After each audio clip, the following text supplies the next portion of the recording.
Okay, you are not trying to, there is no dimensional consistency that needs to be maintained and so on. So if you can point out where the issue is, where are we doing something wrong on the physics front by defining this vector, then we can talk about it. Otherwise you just view it as a mathematical object, that's all. It doesn't have any physical meaning, because you have three of them are linear velocities, three of them are angular velocities, but it's just a collection of numbers which represent the velocities of different kinds of that of that rigid body, or the system of rigid bodies. So there is nothing preventing me from defining it that way.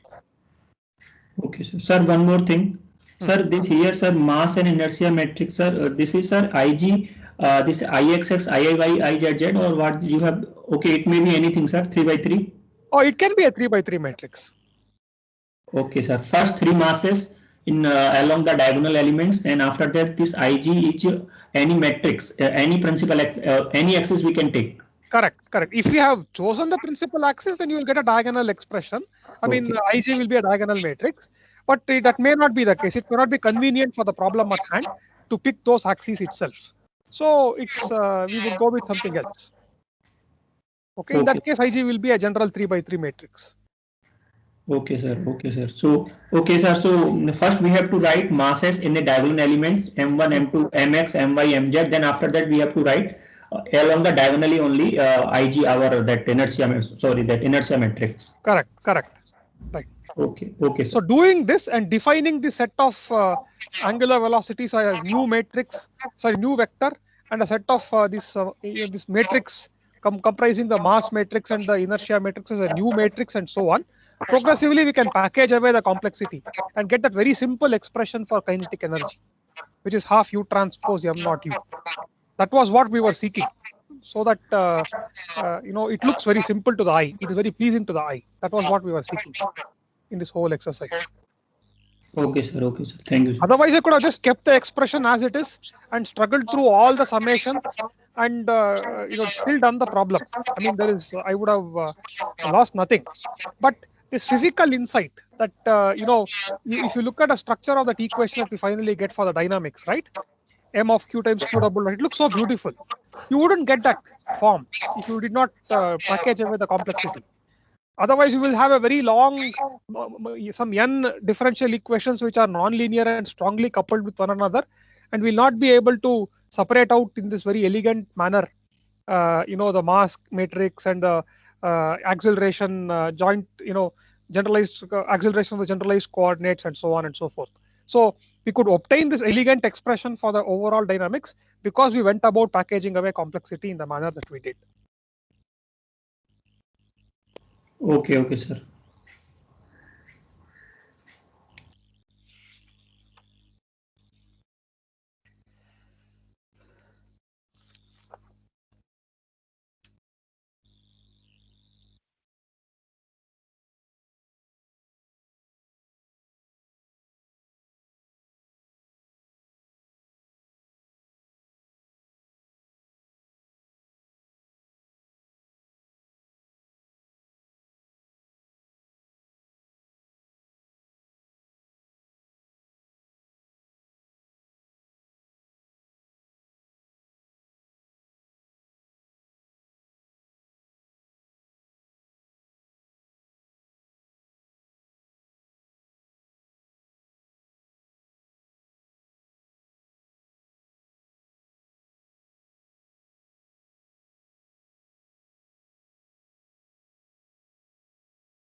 Okay, I think it's almost 5 minutes past 10. Let us get started. So first off, we had the midterm day before yesterday, right? So what were your thoughts? Did you find enough time? Were there problems? And were the questions okay? What were your thoughts? I can hear from a couple of you.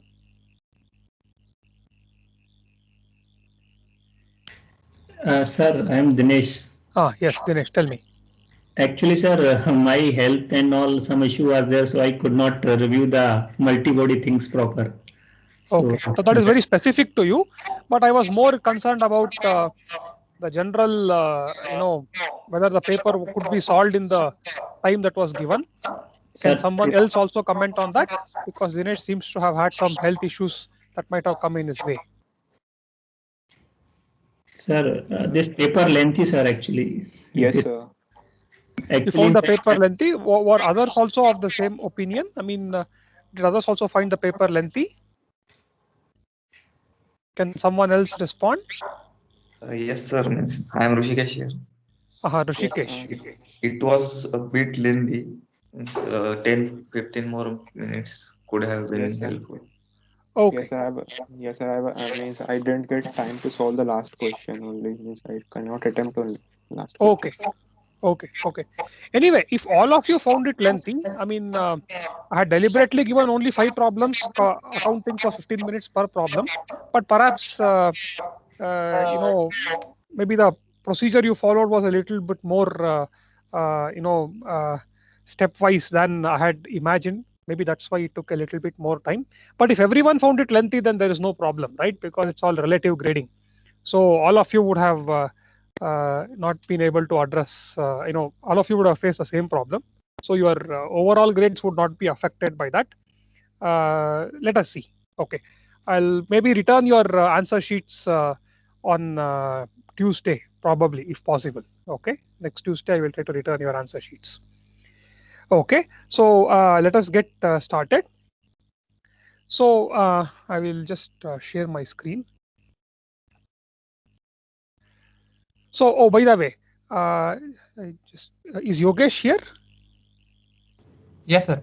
Yogesh, we need to discuss about this, the software, Adams. Yeah, yeah, Can yeah. we do it this weekend? Yeah, we'll do that this Okay. Saturday. Then this Saturday, what time? Shall we have it at 10 o'clock itself? Yeah, it's fine. Okay. So you have to alert Soumya Kanti, is it not? To give. Yeah, he's free. Now we Okay. are free. Then we will have a chat today sometime. Okay. Yeah, About sure. this. So as an announcement to everybody else, we would have this Adams software demo this Saturday. Soumya Kanti, who is quite comfortable with that software, will demonstrate to you some of the basic features. It is for your benefit.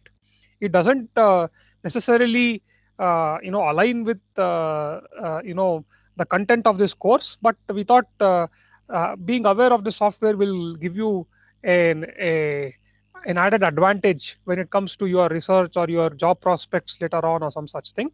So kindly download that software. We have already discussed, we have already shared the procedure for downloading with you. Kindly download that software and have it ready. Yogesh and Soumya Kanti will give a demo today, so this Saturday at 10 a.m. Right, Yogesh? 10 a.m. Yeah, timing once I'll inform to them. If Soumya is having some objection, maybe I'll Okay. let them know. But I think Okay. 10 a.m. would be fine for Yeah, me. tentatively 10 a.m. I don't see any objection to 10 a.m. from anybody who is attending the class right now. So we'll fix it for 10 a.m. at the moment. If there are problems, then we will discuss them later on. Okay. Okay then. So let me share the screen.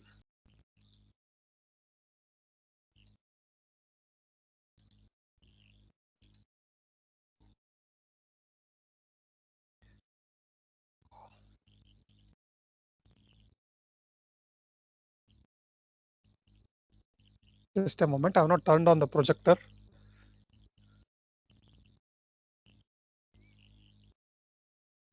Okay. So can you guys see the uh, see my sheet of paper? Is it visible? Yes, sir. Okay. All right. So the topic for today's lecture is the state space representation of a dynamical system.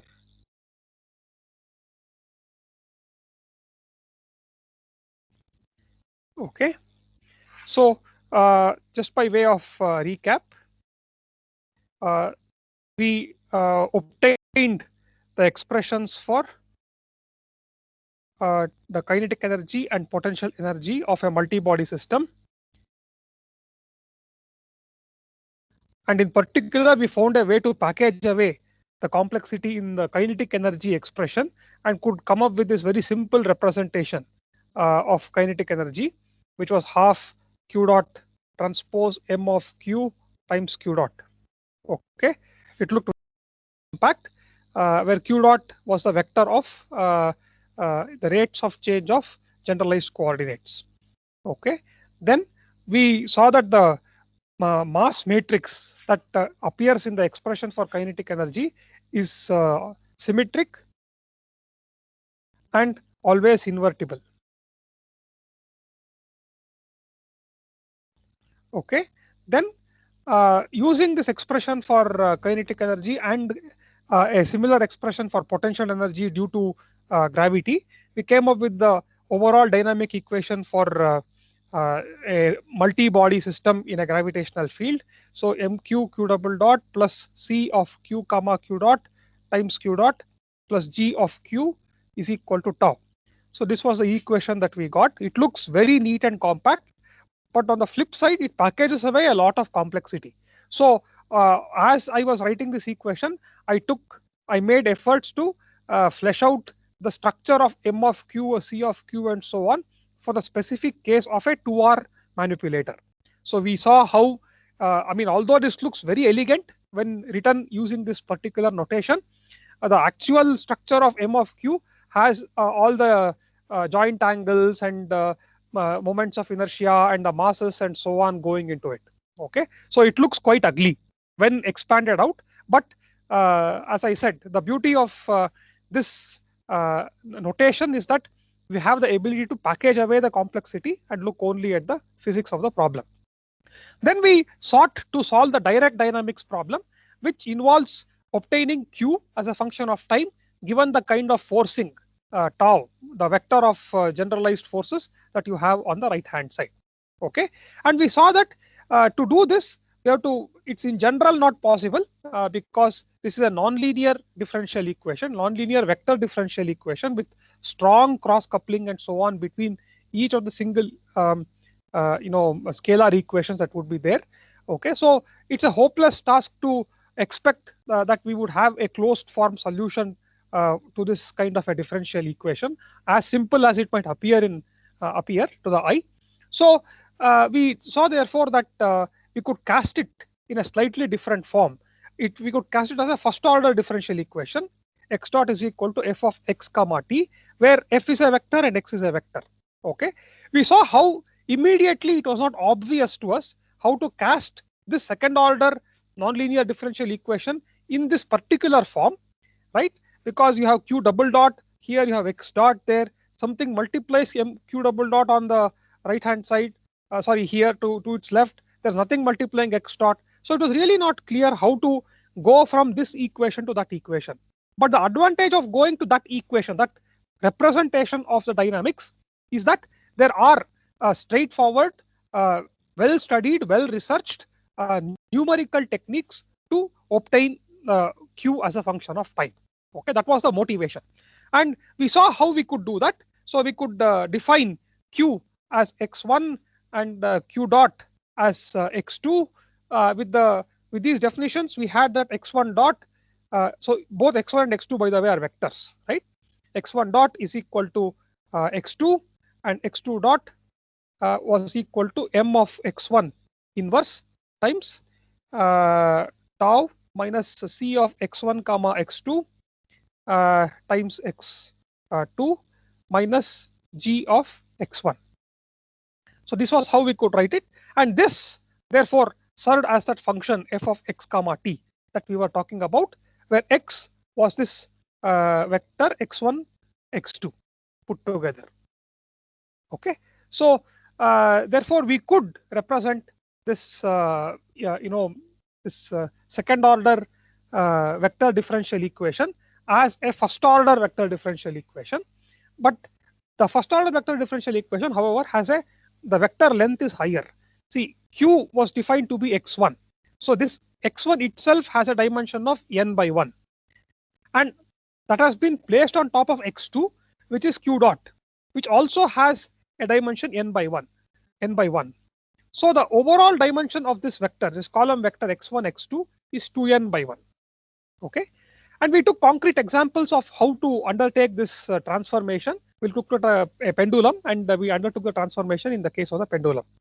Okay, so with this transformation, we reviewed some of the popular techniques available to solve problems that are cast in this particular form.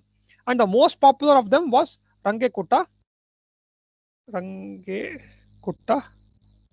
It's a family of techniques, RK, and Runge-Kutta fourth order is what is often used to solve ordinary differential equations.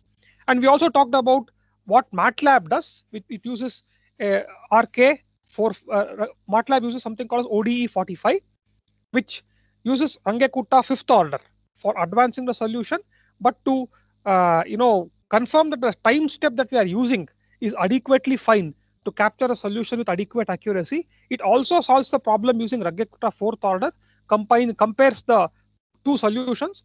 If the time step is adequately fine, then these two solutions are going to be very nearly identical to one another.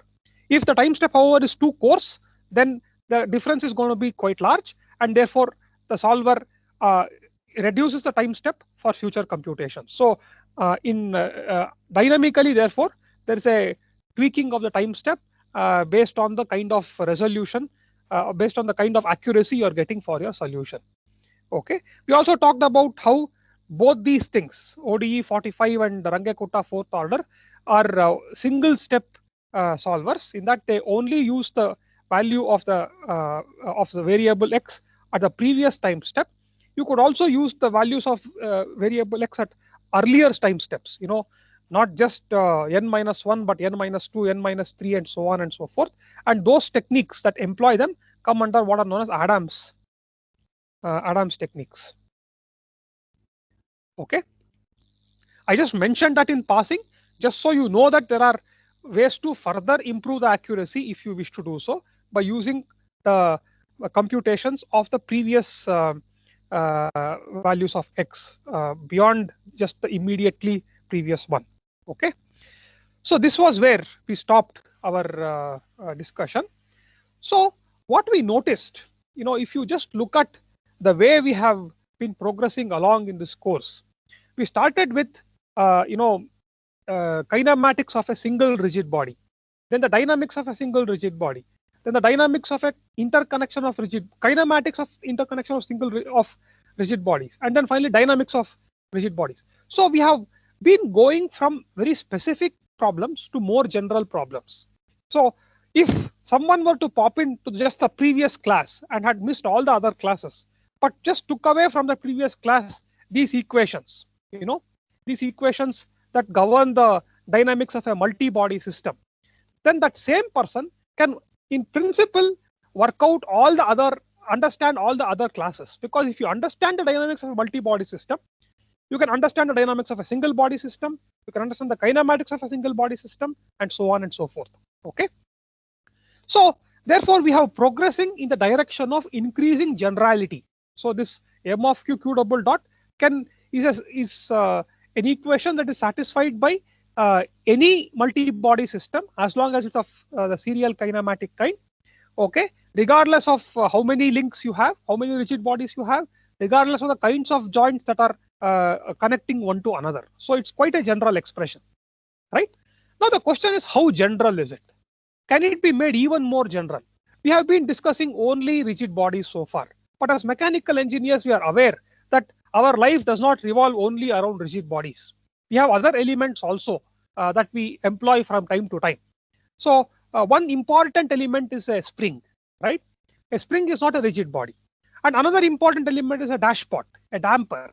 sometimes inadvertently, without our us requiring it, damping will be there. So when a car is moving through air, it will experience damping. Okay, it will experience a viscous drag. And when a ship is moving through water, it experiences viscous drag. And sometimes spring forces also come into play, because no body can be modeled as an ideal rigid body, right? So it will have some Young's modulus, some elastic modulus, as a result of which it will deform a little bit under the influence of forces. On other occasions, you might deliberately want to bring in a spring as part of your mechanism to introduce some restoring force and so on and so forth. Okay, so is this formalism adequately general for us to also bring in these other elements that are commonly used by mechanical engineers? That is the first question that I would try to answer. Subsequently, we will go in the direction of further greater generalization, and how we do that and why we do that, I will talk about after this first step. Okay, so the first step, therefore, the question that we are first out to answer is, all right, this equation is satisfied by multi-body systems. Now, if I introduce multi-rigid body systems, if I introduce springs and dampers, at the interconnections, at the joints and so on, into this system, would a similar equation still be valid for such a multi-body system as well? So this is the first question that I would try to answer. I will do it very briefly. I will do it by means of an example and simply state that in general that would also be, it's possible. Okay, so let us take, for example, the spring.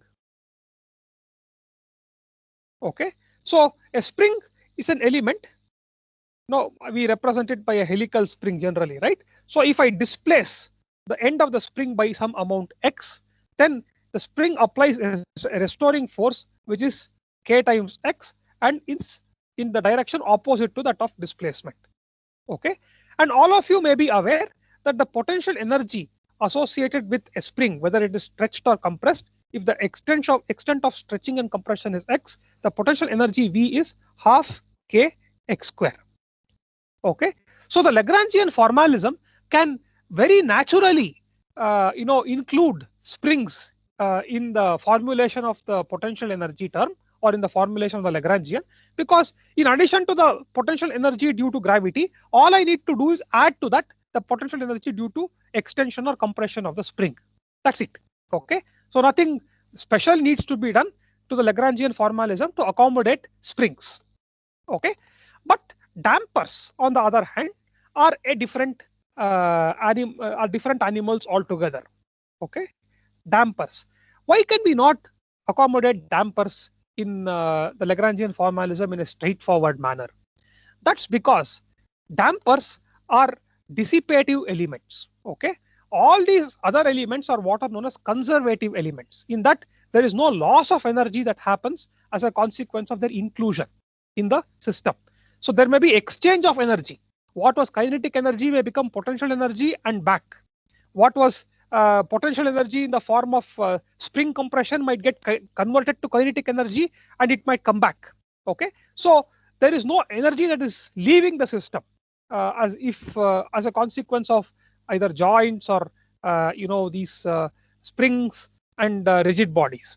Okay, but dampers, however, are dissipative systems. Okay, so in keeping with the way we have approached the Lagrangian formalism so far, namely to state something and to show how it can be used, I shall also tell you how a damper can be included in the Lagrangian formalism without providing the necessary background proof. Okay, so there is something called as the Rayleigh dissipation function, which is used to include the effect of damping in the Lagrangian formalism. Rayleigh dissipation function. It's a very intuitively simple function. Okay, so you ask yourself, if there is a damping element, okay, what is the force that the damping element will apply? F, it is equal to some damping coefficient times, let us say, the extent to which one side of the damper is stretched relative to the other is also x, then it will be equal to B times x dot, right? So the force is proportional to the rate of change of velocity and there will also be a minus sign associated with it, just as in the case of the spring. Okay, so the Rayleigh dissipation function is defined to be simply half of B times x dot square. Okay, if you see, this has the units of power. Okay, so this is in some sense the power. So if I were to provide a virtual displacement delta x, the work done by this will be minus B times x dot times delta x, which will be let us say I provide a virtual displacement delta x. Okay, I'm just trying to give you the origin for this term anyway. So if it is delta x, then the work done will be F times delta x, and that is going to be minus B x dot times delta x, and I can write this as minus B x dot square times delta t, because I can do delta x by delta t times delta t, and delta x by delta t will be velocity minus B x dot square delta t. That is sort of the kind of term that I have here also. So this is again, you see, related to some virtual work or real work that is performed as a consequence of the existence of this force. So what you do is you first define this Rayleigh dissipation function, and then you also state that the generalized force associated with the ith generalized coordinate qi is given by the partial derivative minus of the partial derivative of this Rayleigh dissipation function. I'll not call it f, I'll call it r. Okay, Rayleigh dissipation function partial of r with respect to qi dot, not qi. Okay, so you include this extra term on the right hand side of your Newton Euler Lagrange equation, and then you are good to go. That's all. Okay. So let us say we can take a couple of examples to illustrate how this is done. Let us take a very simple example, something that you must be very familiar with, from your undergrad. So example 1. So let us take just a mass suspended by means of a spring and a damper. Okay, so the spring constant is k, damping coefficient is b, this mass is m, and from the free body diagram of this, for the mass m, you know that there will be minus k times x and minus b times x dot forces acting on it, one because of the damper, the other because of the spring, and therefore I would have mx double dot to be equal to minus k times x minus b times x dot, or in other words, mx double dot plus bx dot plus kx is equal to 0. This is the equation that you must all be familiar with. Any questions about this equation? Okay, so let us try to derive it using the approach that we have put out just now. Okay, instead of doing free body diagrams and using Newton's laws as we have done here, let us use the Lagrangian formalism. So we have the kinetic energy to be half m x dot square, right, where x is the displacement of this mass m, and the potential energy to be equal to half k x square. Okay, now if I were, the Lagrangian will be t minus v, and when I apply this Euler Lagrange equations, d by dt of partial of L with respect to partial of q dot minus partial of L with respect to partial of q, I would get this q here will be equal to x, that's our generalized coordinate. I would get this to be equal to mx double dot plus kx. Okay, you can do the math and confirm for yourself. On the right hand side, I would have a generalized force q, which as per Rayleigh's technique is given by minus of the partial of the Rayleigh dissipation function with respect to x dot. Okay, if I have a damper b, then I know that the Rayleigh dissipation function will be fr is equal to half of b times x dot square, right? So I would therefore get the partial of I'll call this r again, I'm sorry. Okay, so the partial of r with respect to x dot will be equal to minus bx dot. Okay, so I would therefore get back the same expression as what I have from Newton's equations, Newton's laws. Px dot plus kx is equal to 0.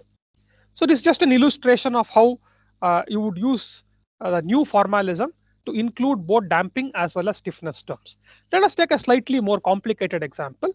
Again, an interconnection of springs and masses because that's the kind of system we have not looked at so far. So let us say I have a spring K1 connecting a mass M, and then there is another spring K2 connecting a mass M1, and there's another mass M2, and between M1 and M2 I have a spring as well as a dashpot. Okay, I'll call this as B2. Okay, so I will define x1 as the displacement of mass M1, x2 as a displacement of the mass M2. Okay, so let us use Euler-Lagrange formalism to obtain the equations of motion for this interconnection of masses and springs. Okay, so let me, if for the sake of completeness, also include a force F1 that is acting on the mass M1. Okay, so the kinetic energy T, I will choose x1 as my first generalized coordinate, x2 as my second generalized coordinate. Okay, so the kinetic energy is half m x1 dot square, which is q1 dot square, or x1, what have I, q1 dot square. Okay, plus half m1 q1 dot square plus half m2 q2 dot square. That's the expression for kinetic energy. The expression for potential energy is half k1 q1 square, because that's the extent by which this first spring k1 will stretch. How much will the second spring stretch? If it has moved by x1 and the other end has moved by x2, the total extension of that spring k2 is x2 minus x1. So therefore, my potential energy will be equal to k2 times q2 minus q1, the whole square. Any questions about this? Sir, Oh, yes. Sir, this kinetic energy, there is no role of this damper, na? Only the spring we have to take. For relay function only we have to take the dampers. Correct. So in the expression for either kinetic energy or potential energy, kinetic energy associated with motion, that mass has to come in. Okay, so T will have only mass and velocity expressions there. The potential energy will have only contributions of the spring. So wherever dissipation is involved, wherever conversion into heat is involved, such as in the case of the damper, you have to bring in the Rayleigh dissipation function. Okay. Sir, if we want to write node only Lagrangian, then we should avoid the damper. There is Correct. No role for the damper in the Lagrangian. Absolutely right. But sir, in physical sense, there are also some potential energy is there in damper. How? No, potential energy is defined only for conservative forces, not for dissipative forces. Okay. Okay.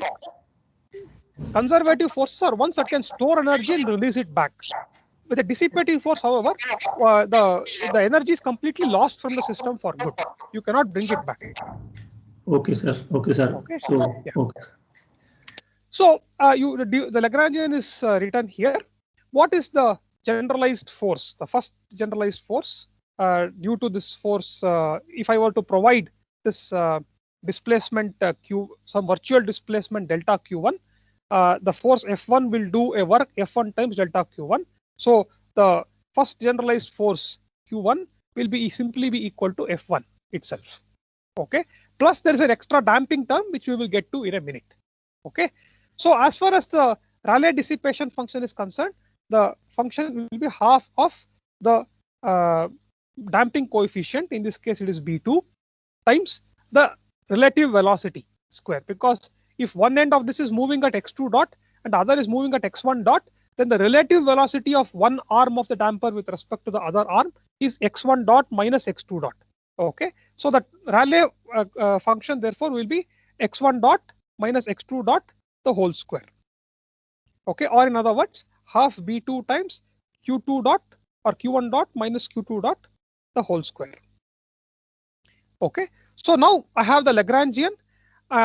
If this is the Rayleigh function, then the extra term for the generalized force along the Q1 generalized coordinate will be F1 plus minus of the partial of the Rayleigh function with respect to Q1 dot.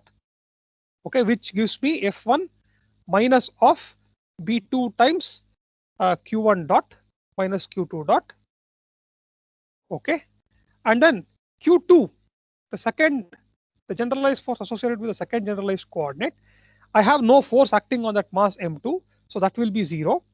Okay, there will be no work done when I displace this mass by an amount virtual displacement of delta q2. When I provide that, this will not move, so therefore the work done is 0. Then the second term is again minus of delta r by delta q2 dot, okay, which I get it to be just minus b2 times q2 dot minus q1 dot. Okay, so now I'm in a position to write down my Newton-Euler equations. I will not do that simplification. I will get, after doing the simplification, in other words, when I do d by dt of partial of L with respect to q1 dot minus partial of L with respect to q1 is equal to the first generalized force, I get m1 q1 double dot plus k1 times q1 plus k2 times q1 minus q2 is equal to the force F1 minus b times q1 dot minus q2 dot. That's the equation I get. Similarly, for the second one, when I apply Euler-Lagrange equations, delta L by delta q2 dot minus delta L by delta q2 equal to capital Q2, I get the expression to be m2 q2 double dot plus k2 times q2 minus q1 is equal to minus b times q2 dot minus q1 dot minus b2 times. Okay, so now I can put these two equations together. I can write this as m1 m2 times q1 double dot q2 double dot plus, there is a matrix which I shall write out now, b2 minus b2 minus b2 b2, okay, times q1 dot q2 dot plus stiffness matrix k1 plus k2 minus k2 minus k2 k2 times q1 q2 is equal to the generalized force here, which is F1 0.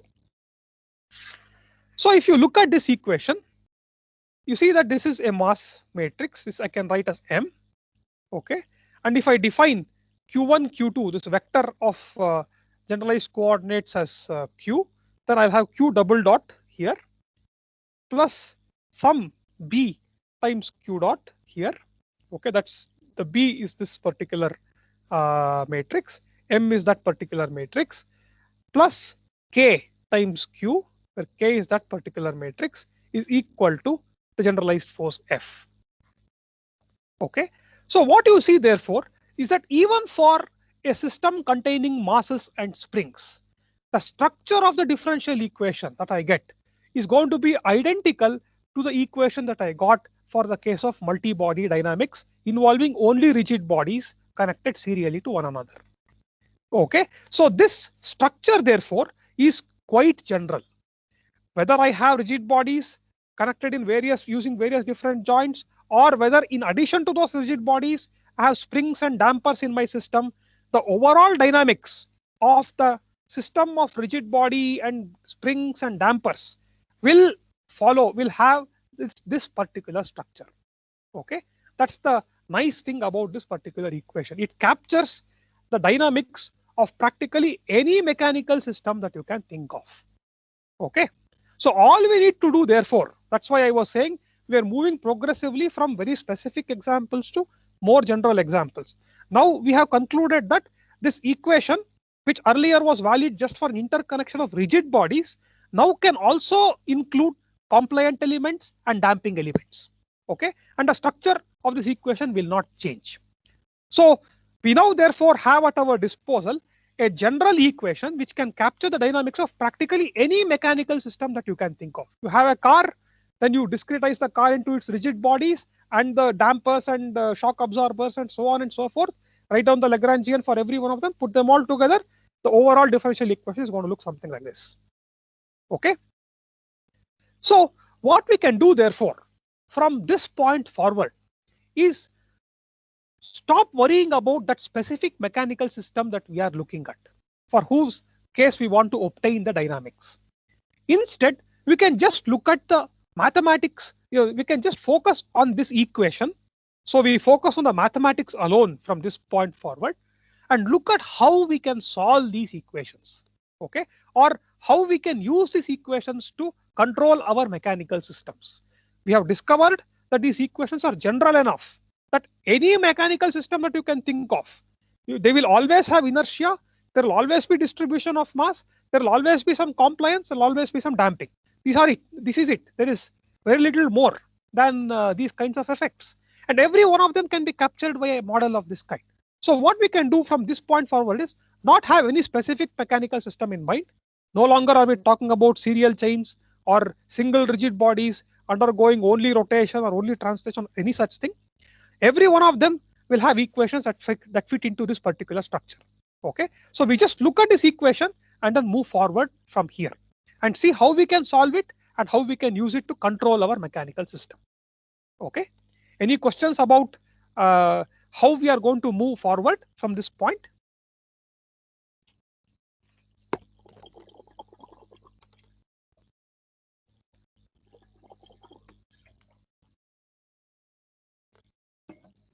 So the point I'm trying to make here is that any mechanical system you can think of can be written in this form. So let us now forget about mechanical systems, the exact appearance of the mechanical system that we are dealing with, and focus on this equation exclusively.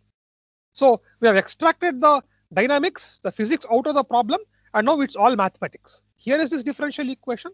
How do I solve it? That's it. It's all mathematics from this point forward. Okay. So in this connection, we discovered that in general, this m is a function of q, and b is also a function of q, especially for a rigid body, a rigid body serial chain, right? K will also be a function of q. If you have only springs and dampers, will these be constant matrices? In other words, they are not functions of q, and this will represent a linear differential equation, linear inhomogeneous differential equation. But in general, it is a non-linear inhomogeneous second order vector differential equation. Okay, we saw that it is well worth our effort to cast it into this particular form. X dot is equal to f of x comma t, because then numerical techniques of solving this equation become available to us. Okay, so I just want to, we have also seen how this can be done.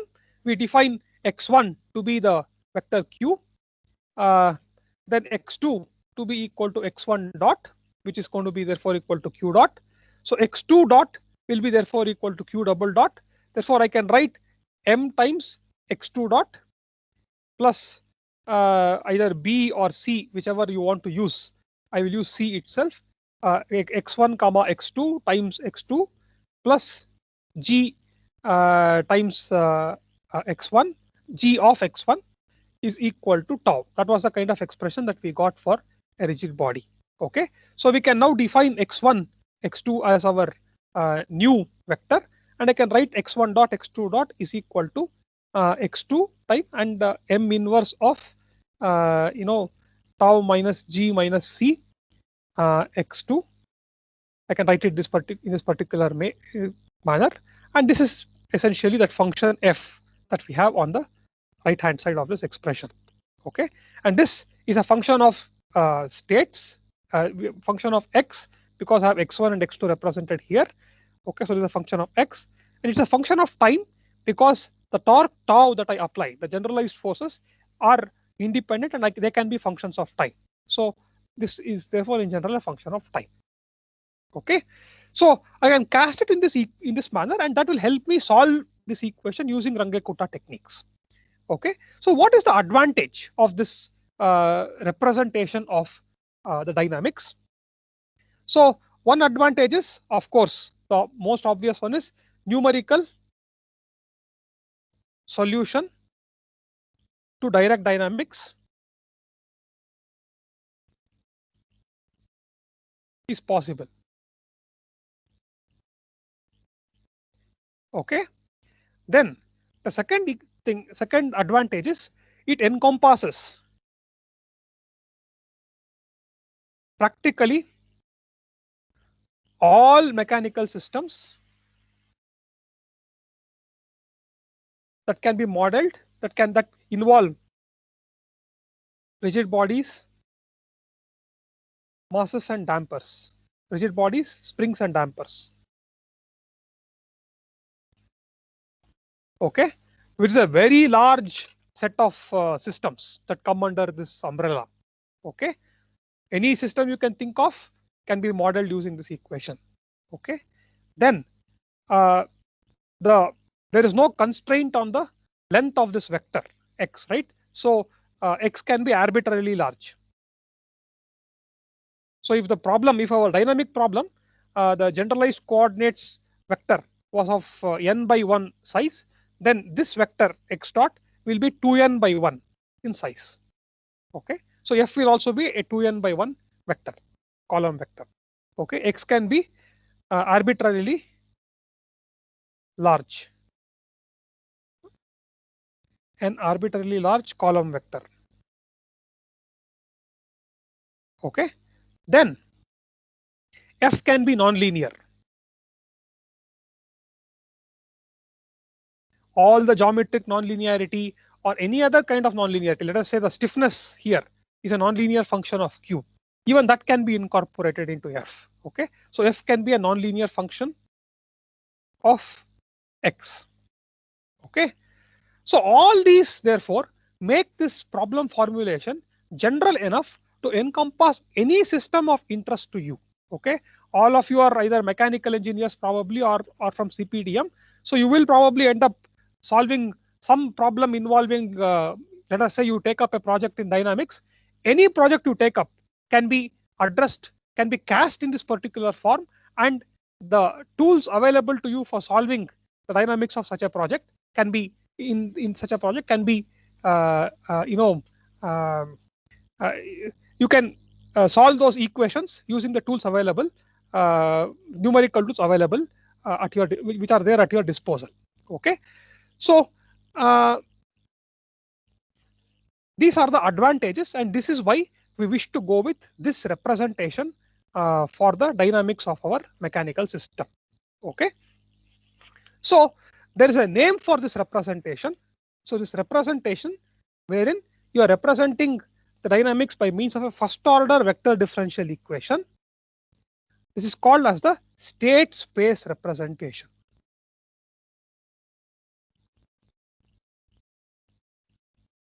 Okay, so this vector x, this is called as a state of a system, state vector of a system. Okay, in a sense you understand why it is called a state vector, because it comprises velocities and positions of the different elements in the system. So the extent by which a spring might have stretched, or the position or the orientation of a certain joint, all of those are captured in this vector, and therefore this vector helps to define the configuration of the system, and hence it is called as a state vector. Okay, so x is called as a state vector of a system. Okay, so what we are interested therefore from this point forward is just this equation. We forget about the mechanical engineering problem that led us to this equation. We just focus on this equation and how to go about solving it. Okay, so as we said, numerical solutions are possible only for only numerical solutions are possible in the general case. For only special cases is it possible to solve it analytically. Okay, so let us look at a couple of such cases in today's lecture. Okay, before that, I just want to recast this slightly differently. The actual dependence, if you look at the equations, the time t does not explicitly enter into the function f.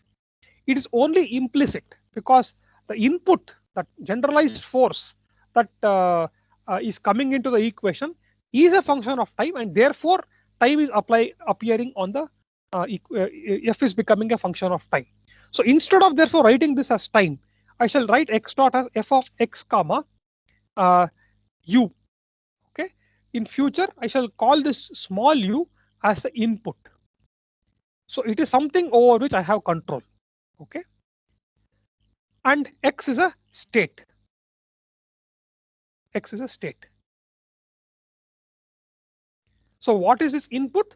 This input is essentially the set of this vector of generalized forces, because these are forces which I can control.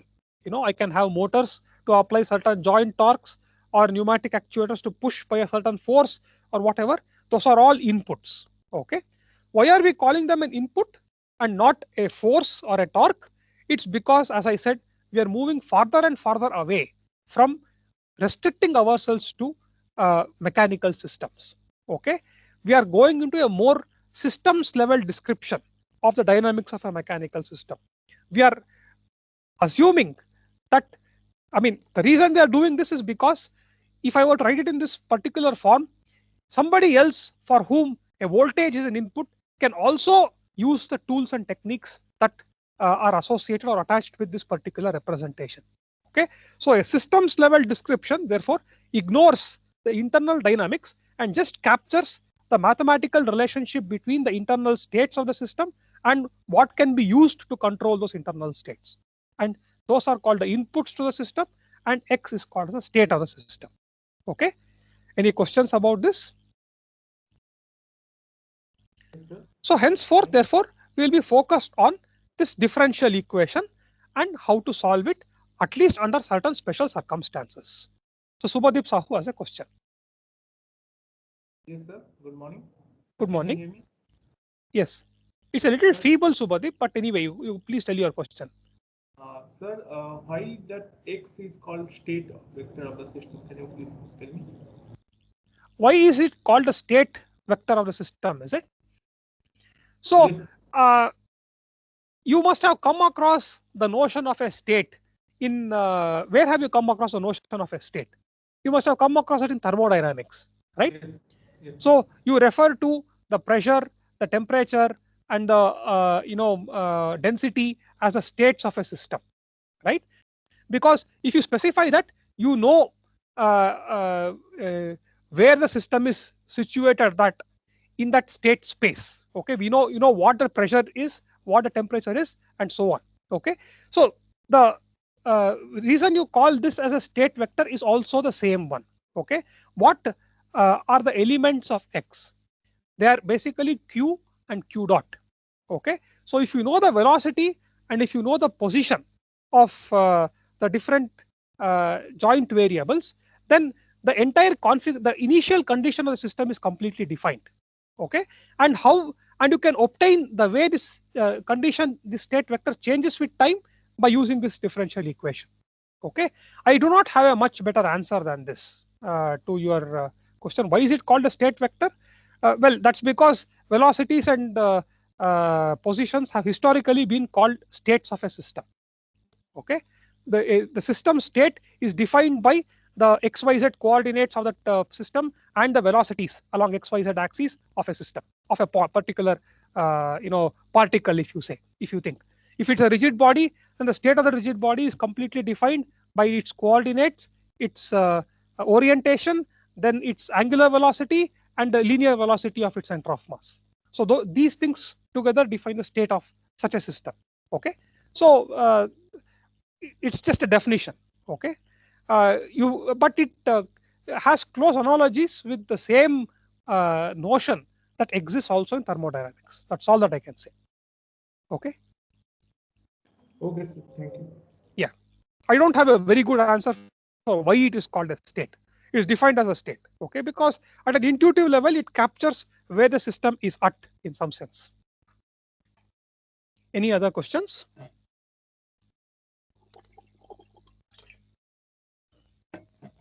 Okay. So if there are no questions, then we shall get down to we shall come back to this problem of solving this differential equation. Okay. As I said, numerically, one cannot solve it for the general case. One can only do it numerically. But there are special cases where an analytical solution is possible. Okay. And one special case, which is also a trivial case, is when X dot is equal to 0. Or in other words, the states do not change with time. Okay. So What does that mean if x dot is equal to 0? That means that f of x comma u is equal to 0. Now in general, f of x comma u cannot be 0 if I'm able to control the joint torques, if I'm able to change the joint torques, right? Because when I change the joint torques, f will also change, and that will result in a certain non-zero x dot, and so on. So therefore, this is possible only when the input vector has been set equal to 0. All the u's, all the joint torques or the generalized forces have all been set equal to 0. Okay, in which case I would have f of x comma 0 is equal to 0. Okay, so the values of x which satisfy this equation are called the equilibrium points of this particular system. Okay, so if I call x naught as the solution to this equation, so f of x naught comma 0 is equal to 0. Whatever x naught satisfies it are called the equilibrium points. There may be more than one equilibrium point.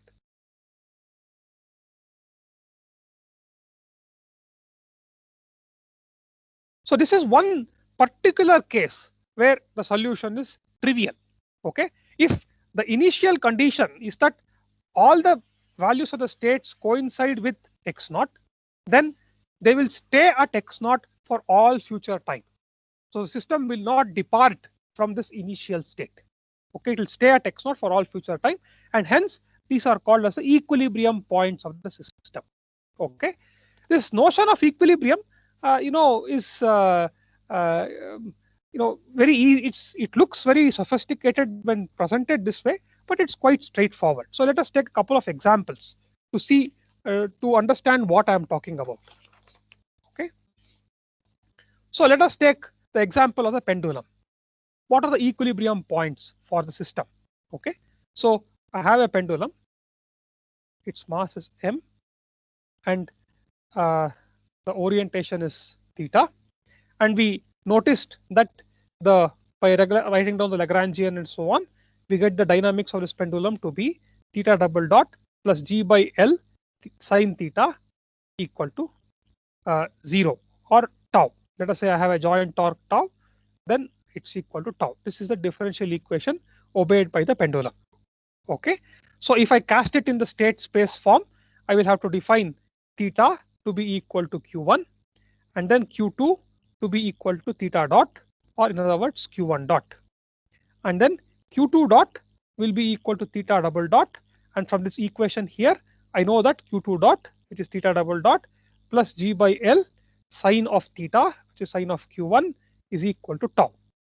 So therefore I get my state space representation for this dynamic system, namely q1 dot q2 dot is equal to q1 dot is equal to q2, q2 dot is equal to minus g by L sine q1 plus tau.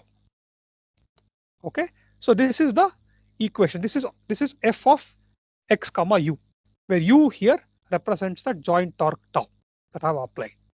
Okay, now how do you find the equilibrium points for the system? Firstly, this system should be autonomous, or in other words, there should be no forcing on the system. So my tau, my generalized force vector, has to be set equal to 0. Okay, in that case I would have f to be equal to q2 and minus g by L sine of q1. Okay, and for me to determine the equilibrium points of the system, I should have this to be equal to 0. So what is the solution to this? This is 0 comma 0, right? What is the solution to this equation? q2 should be equal to 0, and then sine of q1 should be equal to 0. Now sine of q1 equal to 0 has multiple solutions. So q1 can be equal to 0, or it can be equal to pi or minus pi, or in general it can be equal to plus or minus n pi, where n is an integer, right? For all of those values, sine q1 will be equal to 0. Okay, so I have therefore infinitely many equilibrium points for the system, for all of which have q2 to be equal to 0, but q1, so x naught, therefore that equilibrium vector x naught can be equal to 0, 0, or pi, 0, or minus pi, 0, or whatever other column vector I can think of. Okay. Now, what does this physically mean? Because when you say equilibrium, what do you physically understand by that word? So let us say I take theta equal to 0. Then the pendulum is is pointed down. Okay, swinging. It's not displaced away from its away from the vertical. Do you agree with me that in this configuration the pendulum will not move? It will simply stay put in this particular configuration for all future time. So therefore, it is very clear to us what we mean by an equilibrium in this particular case. Okay, it might have looked abstract when I said f equal to 0. It looked like an algebraic step that I had taken, but physically it makes a lot of sense. If a pendulum is having theta equal to 0, it will stay put here, and theta equal to 2 pi corresponds to the same configuration as theta equal to 0. So they are all equilibrium points. We can understand them at an intuitive level. What about theta equal to pi? Theta equal to pi corresponds to the case when the pendulum is vertical. Okay, this also is an equilibrium point. In other words, if I leave it here, it will stay there for all future time. Okay, but this appears to be a rather counterintuitive statement. Okay, because it doesn't agree with our practical experience. When I balance a rod on my hand, I don't see the rod standing up all on its own for all future time. It will tend to fall down, right? So you would want to correct me and say, Jayant, this is not an equilibrium point. This will fall down with time. If I give it enough time, it will simply flip over and come to this other configuration very quickly. Well, the answer to that is, it is falling down not because this is not an equilibrium point. It's falling down because some perturbation away from that equilibrium does not bring it back to that equilibrium point. And that brings us to the notion of stability of the equilibrium point, which is something that we will discuss in the next class. So this vertical configuration is an equilibrium point for the pendulum. The velocity is 0, so q2 is equal to 0, and the displacement and the angle is pi. So if I leave it here and I do not perturb the system, remove all ground vibration, wind forces, etc., in principle, this can stay in that configuration for all future time. Okay, so this is therefore also an equilibrium point. Let us take one more example. Any questions about this example and how we determine the equilibrium point of a system? Now, if you see, if I take the system with a state corresponding to this particular one, I don't need to worry about solving the differential equation because it will stay there for all future time. Similarly, also for this particular case, right? So this is another example. Maybe we can take a mass spring system. We have a spring connected to a mass m. Spring constant is k. Okay, but let us say that the spring is a non-linear spring, or in other words, the spring constant k is a function of x, the displacement. Okay, k is a function of x and it's given by k0 times 1 minus x square, let us say, where k0 is some constant. Okay, it's a non-linear spring. Okay, then the differential equation obeyed by this will be mx double dot plus k0 times 1 minus x square times x is equal to 0. Okay, if there is no forcing for this system. Now I again choose q1 is equal to x, q2 is equal to x dot, which is equal to which is equal to q1 dot. Sorry, q2 is equal to q1 dot, which is equal to x dot, and then I would have m times q2 dot to be equal to minus of k0 times 1 minus x square, which is 1 minus q1 square, times x, which is q1. Okay, so my state equation would be q1 dot q2 dot is equal to q2, q1 dot is equal to q2, q2 dot is equal to minus k0 by m times 1 minus q1 square times q1. Okay, and there is no forcing for this system. Okay, there may be some initial conditions. I will release it from that initial conditions. Okay, so what are the equilibria for this system? Okay, you again need to recognize that this is our vector x and this is our function f. Right? Any questions about this? Okay. So we therefore have that for the states not to change with time, or in other words, for x dot to be equal to 0 for all future time, we should have f of x. There is no explicit dependence in this case on the torque because there's no forcing. So f of x has to be equal to 0, or in other words, f of x is a vector, right? F of x is q2 and minus k naught by m times 1 minus q1 square times q1. That's the expression, right? Yes. That has to be equal to 0. That tells me that the velocity, of course, q2 has to be equal to 0. And then I should have 1 minus q1 square times q1 is equal to 0. Okay, this is an algebraic equation, and I have it's a cubic equation. I have therefore 3 roots. One of them is trivial. q1 equal to 0 is one possible solution to this equation.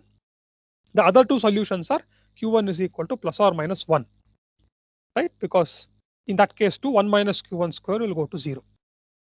So this system therefore has 3 equilibria: q1, q2, x naught, I'll call it q1 naught, q2 naught, can be 0, 0. That's one equilibrium point for the system. It's called a point, but it's actually a vector. Okay. Then the other equilibrium point is q1 0 is equal to plus 1 and the q2 0 is 0. That's another equilibrium point. And the third equilibrium point is q1 is equal to minus 1 and q2 is equal to 0. So there are 3 equilibrium points for the system. Any questions about this? How do we determine the equilibrium points for a dynamic system? So more generally, if we have, let us take the case of your multi-body system. You have the x vector to be equal to q vector and m of q inverse times tau minus c of q comma q dot times q dot minus g. This is the expression for the general dynamic system involving interconnection of rigid bodies, right? So what is the equilibrium point for the system? I should set this equal to 0, right? So which would mean that q is, sorry, this is x2. This is q dot essentially, which is x2. I think there is an abuse of notation here. Maybe I'll write it in terms of x. X is equal to x2 and m of x1 inverse times tau minus c of x1 comma x2 times x2 minus g of x1. Whole thing has to be equal to 0. Okay. Now there should be no forcing, obviously, so tau has to be equal to 0. That's one condition. Then x2 has to be equal to 0, which means that all the joint velocities have to be equal to 0, which is what you would expect for this multi-body system to be at equilibrium. Then m of x1 inverse times minus c of x1 x2 times x2 minus g of x1 also has to be equal to 0. Since x2 is anyway equal to 0, this term c of x1 x2 times x2 will also go to 0. So therefore I would have that g of x1 has to be equal to 0. Okay. So g of x1 equal to 0 is a algebraic equation in this in the joint variables. I have to solve that algebraic equation and find those values of x1 for which g goes to 0. Okay.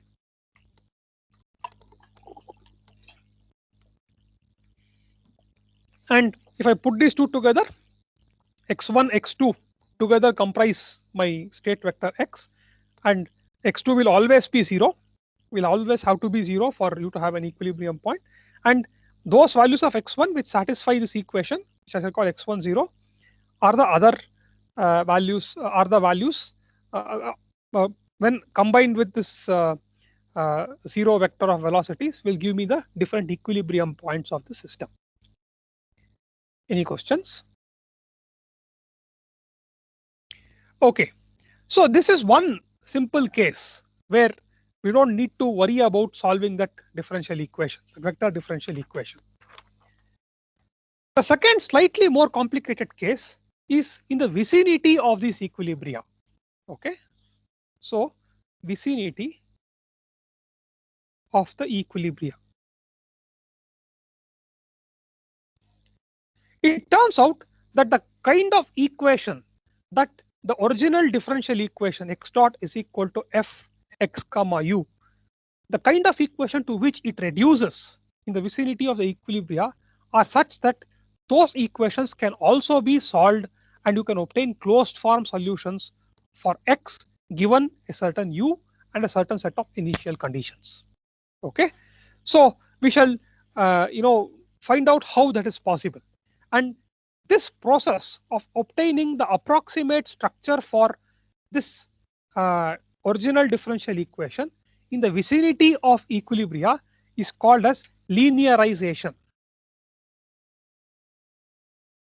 of the differential equation. About the points x naught. And x naught are the equilibrium points. Okay. Any questions? Okay. So how do you linearize? What do you mean? Why is linearization coming in here?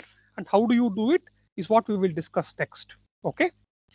So if I pick the value of state x, which is slightly far away from that equilibrium point. Okay, so it is very close to equilibrium. So x I can write as x naught. Okay, plus I'll use capital X here. Okay, for the sake of 2. Capital X dot is equal to f of capital X comma u is the original nonlinear dynamics of my mechanical system. And capital X naught are the equilibrium points of that system. Now I want to see how the dynamics of the system is in the vicinity of these equilibrium points.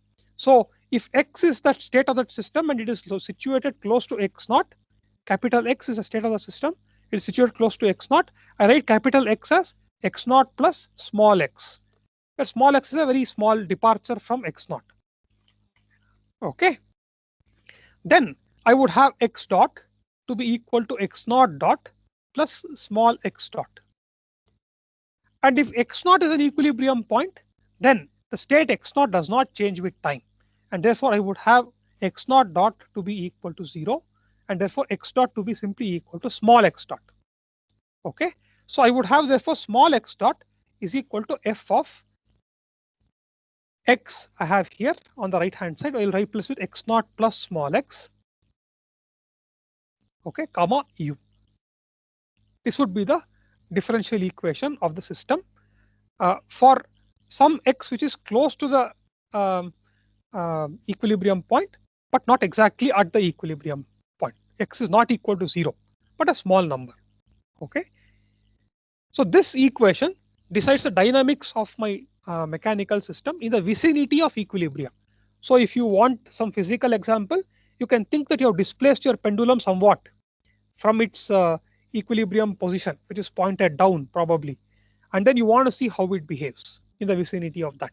Okay, or your inverted pendulum, you have displaced it somewhat from its vertical configuration, and then you want to see how it behaves. That's the kind of thing that we are trying to do here. Okay. Now, because x is small, I can do a Taylor series expansion of this about x naught, and when I'm defining x naught, I have automatically also set u to be equal to 0, right? So this u is also some value which is a non-zero value, non-zero forcing that I might have provided to take the system away from its equilibrium point. So how does the dynamics, approximate dynamics, look in the vicinity of the equilibrium point? To do that, I do a Taylor series expansion for this. So I write this f as f of x naught comma 0, right? Because u is also not present at the equilibrium point, plus delta f by delta x evaluated at x naught times small x, or capital X minus small x, capital X naught, okay, plus partial of f with respect to u times u evaluated at u is equal to 0, plus higher order terms, HOT, higher order terms. This is how the dynamics would look when I do a Taylor series expansion of f about the equilibrium point. Okay, because the higher order terms are going to be very small, this small x itself is a small departure from the equilibrium point, and therefore higher order terms will have terms like x square and u square and so on, which are all assumed to be exceedingly small. If x is itself small, x square will be even smaller. So I ignore the effect of the higher order terms, and I write down the approximate dynamics to be simply equal to x dot is approximately equal to f of x naught comma 0 plus partial of f with respect to partial of capital X evaluated at x naught times x minus x naught, by definition is small x. Okay, what is this term now? F of x naught comma 0. By definition of the symbol x naught, f of x naught comma 0 is equal to 0 because it's an equilibrium point, right? So I would have x dot to be governed by this differential equation. X dot is equal to delta f by delta x evaluated at x naught times small x. Okay. Now this term here, plus there's a u term also, delta f by delta u times u, where the delta f by delta u is evaluated at u is equal to 0. Any questions about this? Any questions so far? Okay, so now let us focus on these terms, delta f by delta x, delta capital X, and delta f by delta u. Okay, this looks familiar, but you need to remember that x is a vector and f is also a vector. So if it was a scalar, then this reduces to the simple derivative of f with respect to x. So a simple Taylor series expansion is what this reduces to if f were a scalar and x was also a scalar. Okay, but here f is a vector and x is also a vector. So what do we mean by delta f by delta x? What is that physically represent? Okay, this term delta f by delta x, by the way, is called as a Jacobian. So we have come across this also earlier. A Jacobian is the generalization of the notion of the derivative of a function with respect to a scalar variable. If you have this function be a function of multiple variables, in this case you will have q1, q2, q1, etc. It's q3, q4, and so on. Then Jacobian is a generalization of the notion of the derivative of that function with respect to a scalar value of q. Okay, what is this? We will see for one simple case. Okay, we'll take a scalar equation which is a function of multiple variables, and we'll see what the structure of the Jacobian would be.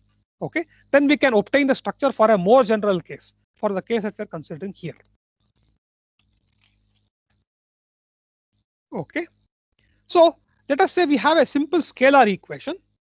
Okay, so x1, small x1 dot is a function of, okay, x10, function of a capital X1, capital X2, capital X3, capital Xn. Let us say these are all scalars. Okay, these are all scalars. Okay, and let us say x1 naught, x2 naught, if I make a vector out of them, represents x naught, the vector of the equilibrium point of my dynamic system. Okay, then I can write this f as f of x1 naught plus small x1 plus comma x2 naught plus small x2, comma, etc., etc., capital Xn naught plus small xn. I can write it that way. I have written out the actual values of x in terms of the equilibrium value, equilibrium point, plus some deviation from it. Okay, and that's, let us say, equal to x1 dot, small x1 dot. So this is scalar differential equation, first order differential equation. Okay, now I write f as I do a Taylor series expansion of this thing. How do I do that? Okay, maybe let us say there is some u also here, a scalar input, torque or some such thing. How do I do that? I get this to be equal to f of x1 naught, comma x2 naught, etc., etc., xn naught, plus how do I assess the contribution of each of these deviations, small x1, small x2, all the way up to small xn, using Taylor series machinery. I write this as delta f by delta x1 times x1 evaluated at, so delta x by delta capital X times x1 evaluated at x1 is equal to x1 naught, right, plus delta f by delta x at this delta x1, delta x2 evaluated at x2 is equal to x2 naught times small x2 plus delta f by delta x, etc., etc., delta capital Xn evaluated at xn naught times small xn, plus delta f by delta u evaluated u equal to 0 times u. Okay, now I can write this entire thing as, let me just focus on this one thing, because this guy here goes to 0, because x1 naught, x2 naught, other things are equilibrium points. So are all elements of the equilibrium point. So f of those values is equal to 0.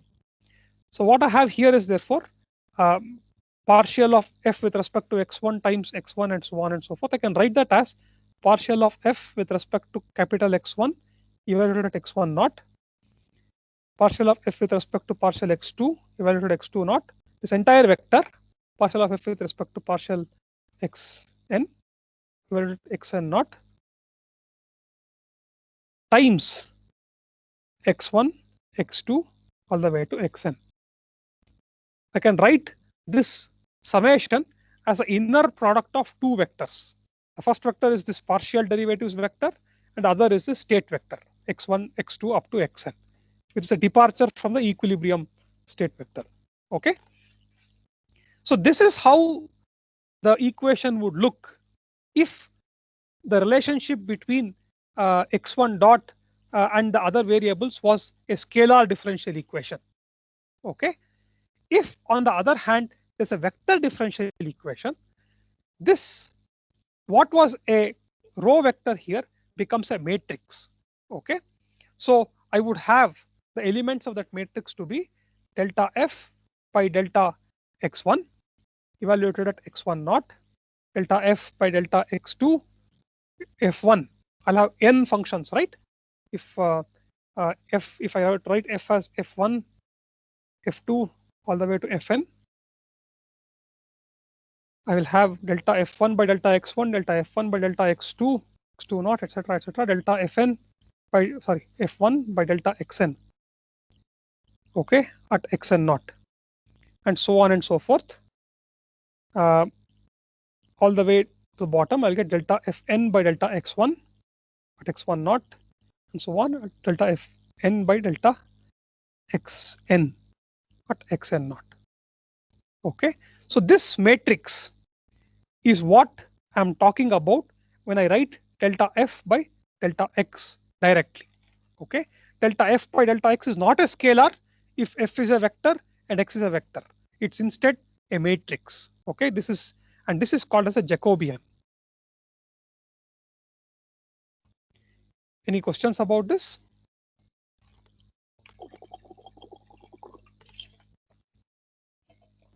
Sir, in the matrix, the derivative with respect to capital X right now. This one, right? So yeah, capital X1, correct. It's not small x1, sorry. Capital X. Okay, it's capital X1 naught, capital X2 naught, capital Xn naught. Right. Any other questions? Okay, so this is all algebra. Okay, it's not you might even say it's boring algebra. It'll get interesting once we bring in engineering into this problem. But the quest is clear. We are trying to obtain the approximate appearance of this original complicated differential equation in the vicinity of the equilibrium points, in the hope that at least that approximate equation can be solved in closed form. Okay, that is the goal of this entire exercise. Okay, so what you get therefore is that in the vicinity of equilibria, you have the equation to be of the kind x dot is equal to delta f by delta x evaluated at x naught times small x. Okay, and we saw that this is a matrix plus delta f by delta u evaluated u equal to 0 times small u. Okay, we saw that this is a matrix, and this is labeled as the matrix A, in state space literature. So it's of the form x dot is equal to Ax plus this is in general going to be a vector delta f by delta u. Okay, and this is called not necessarily a vector, it can also be a matrix. Okay, this matrix is called as a B matrix. Okay, this B times u. Okay, so this is the form of dynamics in the vicinity of the equilibrium points, and this dynamics is in terms of small x, which is a departure of the states from its equilibrium value, namely x naught. Okay, so we shall take some concrete examples to show how this structure would appear. Let us see if I have those examples as part of today's discussion. If not, we'll take them up in the next class. Any questions, by the way, so far?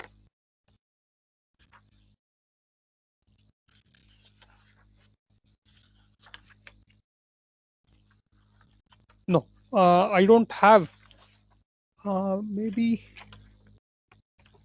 Yeah, I don't have any specific example, but I can take a simple example to show. Well, this maybe. Well, let us take this example anyway. Okay, we looked at this nonlinear spring, right? So Q1 dot example nonlinear spring, right?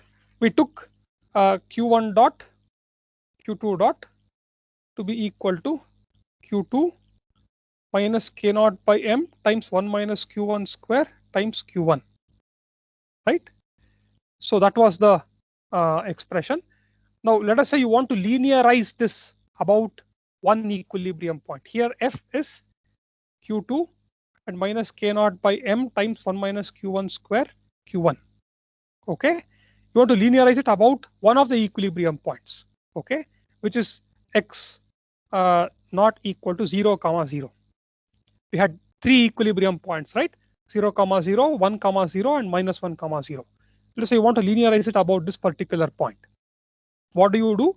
You write for small departures from that equilibrium point, x dot is equal to ax plus pu, where A is partial of f1 is equal to q2, is f1. f2 is equal to this other term here.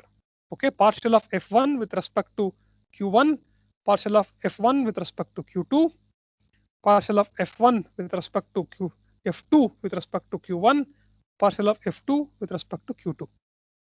Evaluated at q1 equal to 0, q2 equal to 0. That's what you would do. Okay, and you would get what is a partial of f1 with respect to q1? It is 0, because f1 is equal to q2. Partial of f1 with respect to q2 is 1. Okay, partial of f with respect to f2 with respect to q1, you have to do this math. It will be minus k naught by m plus k naught by m times 3 times q1 square, right? I have to take the derivative of this term here with respect to q1, and I get this thing. And partial of f2 with respect to q2 is again 0. Okay, so that A matrix will therefore be 0, 1, and this other term here has to be evaluated at the equilibrium point, namely q1 equal to 0, and therefore I'll be left with just minus k naught by m. Okay, and then this will be equal to 0. So this is our A matrix, and the B matrix here is 0 because there is no forcing anyway. So our x dot is equal to ax plus bu. The form of equation will be that x dot is equal to 0, 1 minus k naught by m 0 times x plus 0. Okay, so this is the form of that equation in the vicinity of that first equilibrium point 0, 0. It will have a different form in the other equilibrium point. So at x is equal to plus 1, this will be 0, 1 minus k naught by m plus 3 times k naught by m times q1 square, right? It's q1. If q1 is 1, then I'll have 1.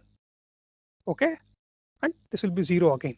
So it will be of the kind x dot is equal to this times x plus 0 in the vicinity of the second equilibrium point near. This is near 0, 0. This is near 1, 0. Okay, and near minus 1, 0, the equation will be the same as that near 1, 0, because you have q1 square there, 3 k naught by m 0. So k naught by m minus 3 k naught by m minus k naught by m is simply 2 k naught by m. Okay, it's plus 0 here, minus 1, 0. Okay, so this is the dynamics of the system in the vicinity of these equilibria, and it turns out that if this is the structure of the equation, it is possible to solve it analytically. Okay, if this is the kind of structure that the equations have, one can obtain the closed form expression for x of t given a certain input u and given a certain initial condition. How we do that, we'll take a look at in the next class. Thanks a lot. Any questions? Yeah, Subhadeep Sahu has a question. Yes, sir. Actually, I have a lot of doubts for the previous classes, but due to the tight schedule, because we have another classes after that and before that also, so I could not ask that. So can you please take one session for the doubt clearing? Sessions for the doubts, is it? Yes, sir. Yes. Okay. See, I have to make time for that. Is it possible for you to, email me, write down your doubts and send them to me? What we can do then is I can answer all of them 15 minutes ahead of time in the next class. And then Yogesh will be recording that session anyway, and you will be able to access that. Is that something that would work? Yes, sir. But it would be better if we I can ask or I could present that. So see, getting everyone together and finding a time for it, Subhadeep, is difficult. Okay. So the alternate is you send me the questions and we can have a one-on-one conversation about these questions. Either way, it is fine. Yes, so sir. you can you send me the questions and you send me your contact number. I will call you whenever I find time, and then we can have our discussion. That's also a possibility. Okay. If you want to do that, you can email me your questions and then we can discuss them. At some point, I'll call you whenever I find time, and then we can discuss the answers to those questions. Okay. Yes, sir. Okay, sir. Thank you. Thank you so much. Okay. Yeah. All right. Any other question? Okay then. Thank you very much. I'll sign off at this point.